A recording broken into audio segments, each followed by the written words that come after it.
Whether we think about it or not, we have a lot of first-time encounters, both in person and online. This can happen in person when you're meeting with someone for the first time. It could be a first date. It could be being in a meeting with people. It could be being in a lecture or something like that. Online, we have new communication coming in all the time, whether that's an email, social media, all sorts of communication. And that happens both in the way that we receive it and in what we send out to people as well.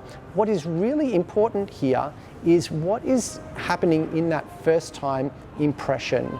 And that could be, again, that could be just new content, even if it's someone or a group who we are familiar with. So let me break down the steps for you of what unconsciously happens when we are receiving first time engagement and encounter. So let's go through those steps. The first thing is there needs to be visibility in the first place. If it's not visible, it's never going to be seen, and there is going to be no progression made in a relationship.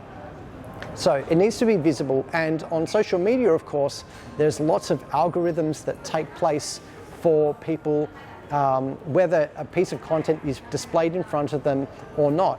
For emails, often people scan very, very quickly a subject line, and so that moves us to number two. It needs to grab their, be relevant for them, and so in that relevance, people will decide within 2 or 3 seconds whether they want to continue to engage with this piece and with this encounter, or whether they're going to switch off or just scroll past it.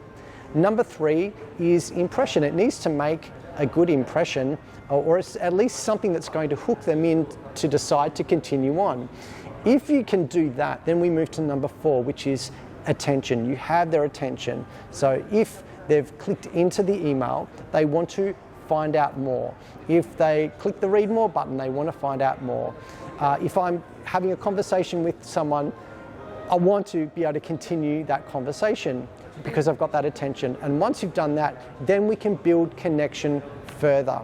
Once we have that connection, then there is a place to provide an invitation, whether that's to continue a conversation, whether it's to reply to an email or a post, whether that's to continue the dialogue.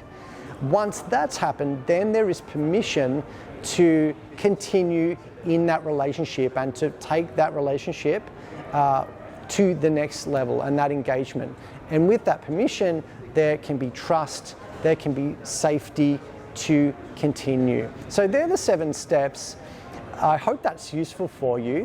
Please reach out if we can help you and we can discuss how we can support you to improve your communication for first-time encounters.